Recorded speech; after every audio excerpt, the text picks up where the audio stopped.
In war, there are victories that last a day, and there are victories that rewrite centuries. This is the story of the moment Ukraine changed history. The moment a nation, thought to be broken, rose from the ashes and did the unthinkable. It was February 24, 2022. The night sky over Kyiv burned with explosions. Sirens screamed. Families hid in basements. Children clutched their mothers asking, "Mom, will we wake up tomorrow?" Everyone thought it would end in days. The world expected Russia, a superpower, to crush Ukraine instantly. But what the world didn't see was the fire inside the hearts of Ukrainians. In the darkness, as missiles rained down, one soldier whispered to his comrade, "If this is our last night, then let the world remember how we fought." The Kremlin expected Kyiv to fall in 72 hours. They sent columns of tanks, thousands of troops, and waves of artillery fire. But when those tanks rolled in, they didn't find a broken city. They found civilians throwing Molotov cocktails from rooftops. They found farmers towing Russian tanks with tractors. They found a nation that refused to die. And when President Zelensky stood in the streets of Kyiv and said, "I'm not running.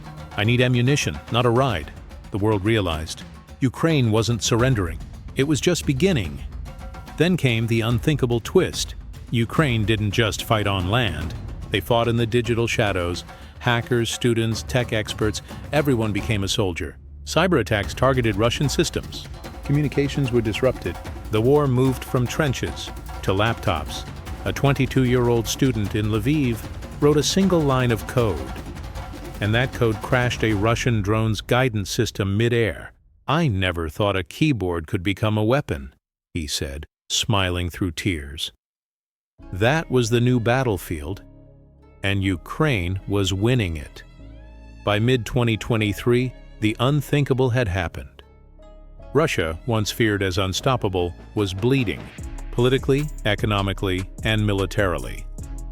Entire divisions were destroyed. Generals were dismissed, and sanctions froze billions. The Russian army, the same that once marched proudly into Kyiv's borders, was now struggling for supplies, food, and morale. Meanwhile, Ukraine had grown stronger. Weapons flowed in from the West, but more importantly, hope flowed in from the world. Every destroyed bridge was rebuilt by hands that refused to give up. Every bombed home was painted again with the flag of blue and yellow. Ukraine wasn't just fighting for land, it was fighting for its soul. It happened quietly, without fanfare. One night, as drones circled above Russian supply lines, Ukraine launched a coordinated cyber-military operation unlike anything before. In 12 minutes, communication lines were cut, command systems failed, and an entire Russian unit, deep inside enemy territory, went dark. That night, more than 100 Russian tanks were neutralized, not by missiles, but by information. It was history's first large-scale information strike. The US and NATO intelligence later called it a masterclass in 21st century warfare. And for the first time, Russia realized this wasn't a war of numbers anymore. It was a war of brains and courage. Months turned into years. Inside Russia, people began to question, what are we even fighting for? Economic collapse hit hard. Jobs vanished. Sanctions crushed industries.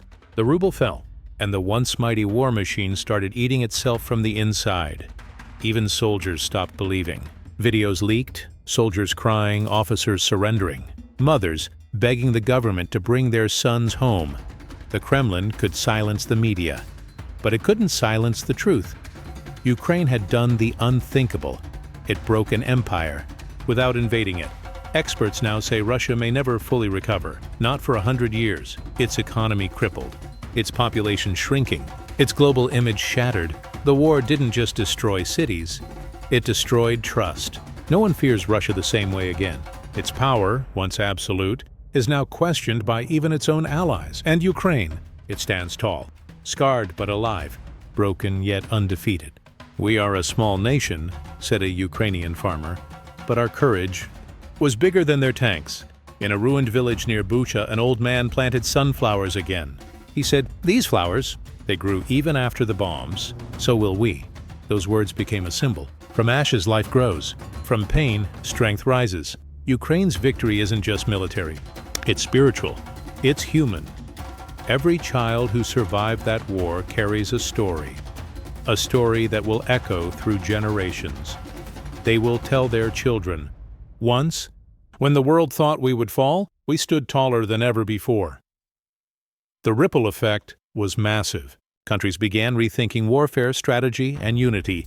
NATO became stronger. European countries united like never before. Even distant nations learned technology, courage, and unity can defeat even the largest armies.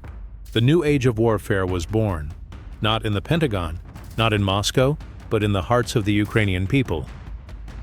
When historians look back a century from now, they will remember one simple truth.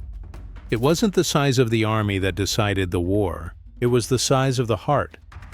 Russia's empire may rise again someday, but the shadow of this war will haunt it for generations. And Ukraine, it will forever be remembered as the nation that defied the impossible, the nation that looked into the face of death and said, "Not today."